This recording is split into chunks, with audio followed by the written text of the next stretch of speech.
Hello, welcome to the Matchbook Horse Racing Podcast, looking at Saturday's action. Friday we have done, and Saturday, hopefully there's plenty of winners on the way in what is an open-looking card at Goodwood, in truth, as it has been for much of the week. Sam Turner is alongside me, and we're in the main because it's Saturday, and because the Nassau is now on the Thursday. It's Stewards Cup Day in the main, and that's a really good betting race, Sam. So just kick us off straight up if you can. Stewards Cup. Have you got a good thing? Is it a sort of a Stewards Cup that you've come to expect, where you've got an obvious angle to go at, or how are you looking at the race? I'm absolutely baffled by the race this year, Tom. I think we both remember 12 months ago where we weren't too far wide of the mark, but this year the race is absolutely baffling me. I've got to be brutally honest. There's some very nicely sort of unexposed horses sitting in there, the likes of Flavius Titus, who, you know, I think Connections feel is a lot better than he's probably shown even now, capable of further progression. Cardem is a horse that I've had my eye on for a bit as well. I was with him last time at Newbury, and I thought he ran particularly well. He's a 3-year-old that's well up the weights there. And Vanbrugh from the same stable as well, classy horse who, you know, things didn't go right from at Chester last time, and he was probably drawn on the wrong side of the Wokingham. So there's any number of possibilities here. I will probably end up with just another bottle for the Doyler and Declan Carroll. I think that's quite a good jockey booking. Drawn in the middle as well, so I think that's probably a decent position for him to race. Obviously second in the race last year, touched off on the line by Gifted Master. The two of them had it. It was a really bizarre Stewards Cup. The two of them had it between them for about the last 2 furlongs, didn't they? Or probably even further, probably from halfway. And Gifted Master just showed out that extra bit of class and just touched off just another bottle. I think he's had a couple of sighters this year, and this has been the main plan. So he's not an enormous price for a horse that has shown precious little this year, but we know what he's capable of. And Declan Carroll's enjoying probably one of his better seasons as well. So I think he would be top of my shortlist at the moment as it stands. One thing we saw last year throughout the week really was, and we know the pace often at this sharp 5 holds up well, but last year virtually every sprint handicap, almost every sprint race was won by the horse that was in front after a furlong, and that I think led us to look for a bit of pace. And you know, I was fortunate enough to come down on Gifted Master on that occasion. I think you were quite strong on his chances as well, and he was a big price, and that's something I want to take into this race. In that, you know, I think history tells us that favourites can win this, but in a sprint handicap like this, I want a fairly big price on board, which you tend to get in the Stewards Cup anyway. But I'm looking for a similar sort of price this year. Conversely, in some way, you know, we've seen some of the sprint handicaps so far come to those from off the pace, and some of the sprints as well. And you know, I think if you're drawn down the middle, and that is where a lot of pace is for this race, and you can get a bit of cover. I think a horse like Vanbrugh, who you mentioned, that's really going to suit him. Now, he is top weight, and that is putting me off a little bit naturally, because it's you're looking for something a little bit less exposed. But then you look at his profile, and I know you fancied him in the Wokingham. You know, he does have that unexposed profile for this new yard. He ran a good race in the Wokingham, didn't he? He sort of shaped as though, I mean, he gets 7, so you couldn't argue about the 6. But I just think the way he was ridden, the fact that the pace didn't hold up as well on the far side, meant that he hit the front sooner than ideal. Perhaps his weight caught him out. But I don't know, I think a sharper 6 with a bit more cover will seem to very good effect. Last time I lost to Shoe at Chester, I mean, it was very poor, to be honest. I think he's better than that. But I also think a big field handicap is maybe what's going to serve him best here. So at 21.0, he's definitely the horse I'm backing. Probably my only bet in the race, because if I bet him and others, I could probably find about another 5 that fit into a sort of second bet bracket, and I'd rather just leave off and have one on side.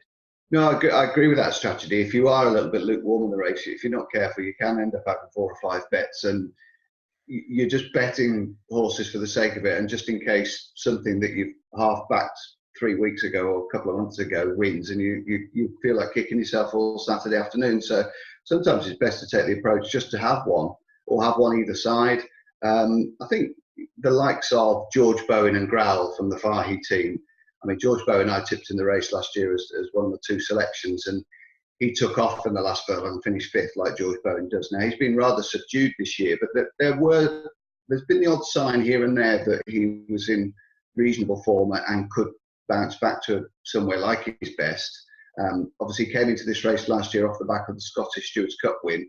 He didn't run very well in that this year, but he absolutely belted down, and the ground wouldn't have been to his liking. So he could come back to life at a price. I'm not sure what price we are him on the exchange, but with George Bowen, and of course Growl is a regular in this race. I think, did he finish third last year, fourth the previous 2 years, something like that. Anyway, I know he's been in the four the last 3 years, and he too has been a little bit subdued. But you know, with these fire horses, a bit like Mark Johnson, they just run every week, and given a certain set of circumstances, they spring back to life. And I thought it was almost a strange decision to run last week with Growl, but obviously it just keeps him ticking on. He's probably done nothing at home since, and he's just come to the track, and this set of circumstances of Goodwood, fast pace, the downhill run for the first couple of furlongs, and where they do sometimes stop late on, suits him ideally. So they're just horses that I might just chuck a couple of quid at, you know, win and place on the exchange at prices, you know. But there isn't a strong bet in the race for me this year.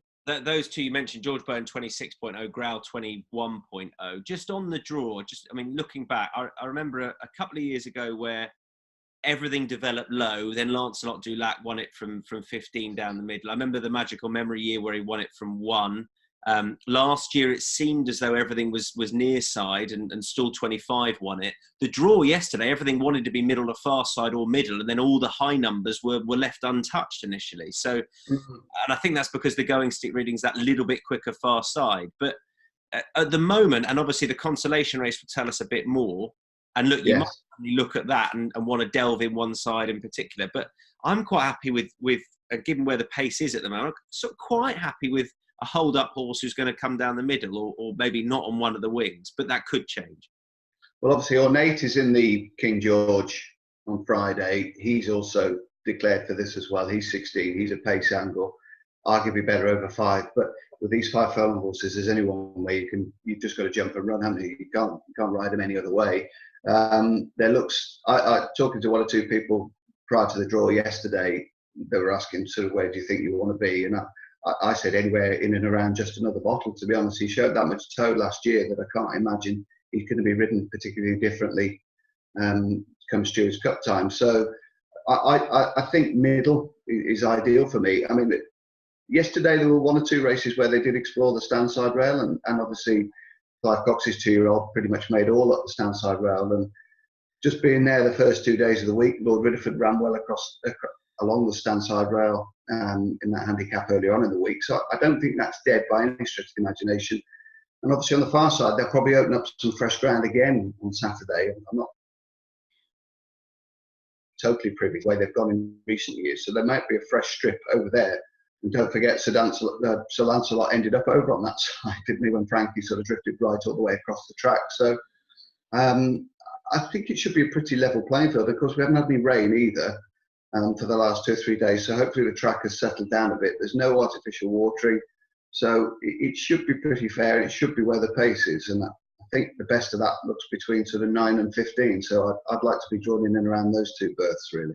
I think if I'm right, I think they moved the rail after the second evening, and I think that's it as far as the fresh ground. Right. Now, what we saw 2 years ago when they had the Wednesday downpour was they opened up the fresh ground, and all of a sudden, including Batash, who was drawn 1 2 days later, he ended up going far side, and that fresh ground was a real benefit. But it doesn't always work out like that. So I half wanted Threat out of 1 yesterday to just go over there and see what it was like, but there we go. Equally, you go where the pace is, and if it's not a massive field, it's a long way over. I think we're set on middle at the moment. Cue something bolting up far side. Yeah, either side, yeah. And we'll all change our mind, but there you go. We'll just have a look at perhaps one other race each, or one other horse each as far as Saturday goes. Just to confirm, if we can, Stewards Cup for me is Vanberg. For you, if you were having one place, Sam, who would it be? Just another bottle, I think. But obviously we're recording this quite early on. That might change as the day wears on if we see various track differences and variances. So, but yeah, I mean, he finished second in the race last year, and I'd probably be happy with him in a very open year.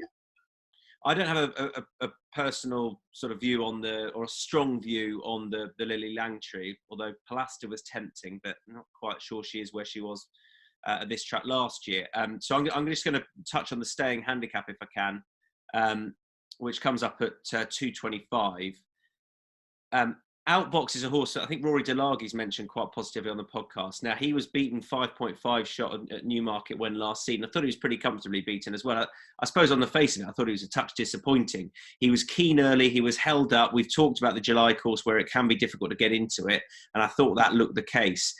Prior to that, over in France, he'd shaped with a lot of promise. He was given a handy enough ride on that occasion by Jack Mitchell. And it looked as though a race he'd go on from, but it hasn't quite worked out. His form is good enough to suggest he's got a bit of scope off this sort of mark, off 102. And I'm really jumping on Rory's bandwagon, for want of a better expression. Is that a euphemism? I don't know what that means, but I am. I'm following him. I wonder if he's supporting Outbox again. I'm not sure, but he's 9.0 here, and Rory's a smart guy, and the horse I thought ran with more promise than the bare result will tell you last time.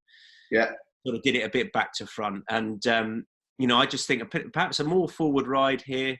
I think the track might well suit him, and I'd still be pretty encouraged. He's versatile ground-wise as well. I thought 9.0 was a lot bigger than I thought it might be. So Outbox, I'll be backing him on Saturday afternoon in the 225 as well.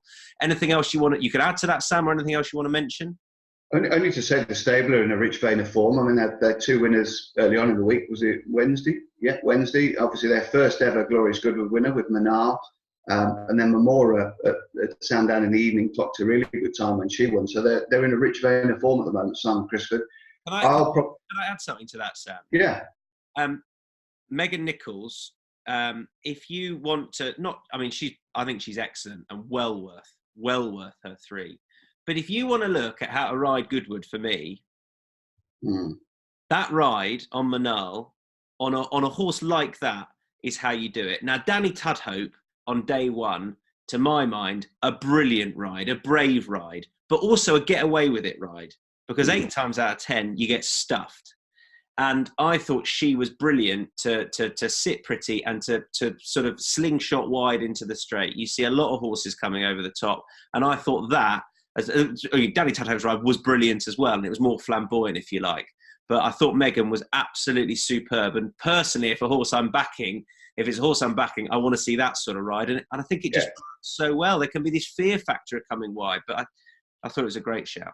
Yeah, like you say, it was the archetypal on that round track at Goodwood. It was the perfect ride. She got a lovely bit of cover, didn't she, around the home bend. And then you've got to have the horse to do it, though, Tom, haven't you? I mean, you've got to have the horse that sees a trip out well and can quicken. But because you come from that sort of that part of the track, and you come across horses, you then unintentionally tighten them up, and because you're passing horses, your horse is getting confidence and picking up momentum, and they're having to stop in their tracks a little bit. And we saw with Hayley Turner, with Mole Davis, what a wretched run she got, but she was up the inside, so she was almost the creator of her own downfall, really. Whereas Meg played the percentages, came wide, and went down the outside. And to be fair, it was on a filly that was rerouted to that race over a mile and a quarter because she stays well, and she goes on the ground pretty well, and she's improving. She put up a nice performance at Windsor on it, and that's why she managed to keep the ride and move forward. So I agree with you. I think it was the absolute perfect ride for Goodwood. If one of the horses I back gets beaten going down that route, I'm less frustrated. But as you say, sometimes you're trapped on the inner and you have to go that way. And you get horses who like to come through horses as well, and I get that. But that was it was comfortable in the end, and it worked out because she won. But she gave herself the best chance of winning, I thought. I interrupted you. Where were you? No, I was just going to. I respect Outbox. There's a horse that I sort of fell in love with a little bit last year when he was sort of racking up those victories. I would probably play the chicken route and go with Corgi, who's got plenty of form at the track. Ran well again at Royal Ascot. The only criticism you'd have of Corgi, he just doesn't seem to get it done in these big handicaps. He's perennial bridesmaid, really, but he does run well and he handles the track really well. Jim Crowley gets on well with him. I think back up to a mile and 6 will suit because he's a little bit one-paced over the mile and a half. He perhaps hasn't got the progression of one or two of these, your King's Advices and horses such like, but I would think that he'd be in and around the front 3. And at sort of between 5 and 6 to 1 on the exchange, he'd probably be the way that I'd go, to be honest. Is there anything else, Sam, on Saturday afternoon that you'll be backing? I don't know if you've got a view on the Fillies race or leave it alone. Yeah, Any other I mean, Mbihar and Dramatic Queen, there's not a lot between them, is there? I'd marginally prefer Mbihar because she's got track knowledge. I'll second that if I had to have a play. Yeah, and I'll probably say one of my bigger bets. Probably one of my stronger opinions for the last race, which is the Apprentice Handicap, and Mark Johnson won this with Landerman, who'd run earlier on in the week and then followed up in this under Michael J. Murphy. Whatever happened to him? Where did he go? And he's trying to do a similar sort of thing with Ventura Knight, who ran really well early on in the week in a very competitive handicap, didn't get the clearest of passages.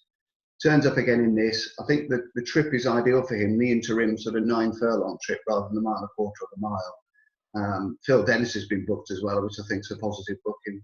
Phil doesn't claim anymore, but that's because he's ridden a good volume of winners and very experienced. And I thought that run behind Fairs in the handicap, I think it was on the first day of the mile and a quarter, when Ryan Moore rode him, I thought that was a nice performance. And I think just stepping back a furlong from a reasonable draw, hopefully he'll go well in the last. Best bets. Would that Apprentice race be your best bet, Sam, or are you looking elsewhere? Best bet for Saturday afternoon at Goodwood? I'll delay the inevitable and put Ventura Knight up, and at least I've got the whole afternoon dreaming of a winning best bet. So we'll go with him each way. That is in the last Ventura Knight, and for me, I'm going to go Vanberg, who runs in the Stewards Cup. I'm really surprised he's about 21.0. Going to come off a strong pace, run well in the Wokingham. Last time was a throw-out run, lost to Shoe, but I think this is the ideal sort of race for Vanberg. So those are the best bets. Sam, thank you very much indeed. Cheers, Tom. The cricket will be wrapped up by Saturday afternoon, so there you go. We need the cricket opinion, don't we? We're in trouble, aren't we? We could be in a bit of trouble this morning. It does, that Steve Smith character. It sort of sandpapered over all the cracks of his innings, didn't it? It's good from you. I nicked that. I've nicked that off Gary Lineker. When they got beat in the semi-final, he used that line. I thought it was genius. So I'll credit where it's due, Mr. Lineker. Yeah, fair play. See, I'd have claimed it for my own. Right, I'm going to go on another podcast to do that. All right. Sam, thanks, pal. Good stuff. Good to hear from you this Friday afternoon, looking at Saturday. The Friday one's already out. Don't forget, Don and I will be back on Monday with our Matchbet Racing review, looking back at what has been a glorious Goodwood, except Tuesday. It was a washout. Sam, thank you very much. Chat again soon, and chat to you at home again soon. All the best for now. Bye-bye.